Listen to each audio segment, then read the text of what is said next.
Долж магистралните патни правци Кочани-Штип и Кочани-Виница-Берово, односно Кочани-Македонска Каменица, на повеќе места се поставени автобуски постојки. Во нив, според Македонија Пат, патниците безбедно ќе можат да ги очекуваат автобускиот и другиот вид на сообраќај до саканата дестинација.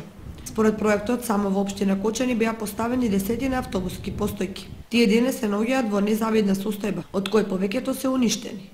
Ова е автобуската постојка на излезот на Оризари на патот кон Виница. Таа е наменета за чекање на превоз на патници. Од двете автобуски постојки лоцирани на магистралниот пат кај населбата Оризари, камерата денеска забележа руина која најмалку им служи на патниците. Искршени стакла, искршени клупи. Дали ова личи на пристојно место за патниците да чекаат автобуски превоз? Уништувањето на автобуските постојки патниците посебно ги чувствуваат во овие студени зимски денови, кога автобусите доуснат и по неколку часа, а студеното време и незаштитените постојки од студ и ветер ги чувствуваат сами.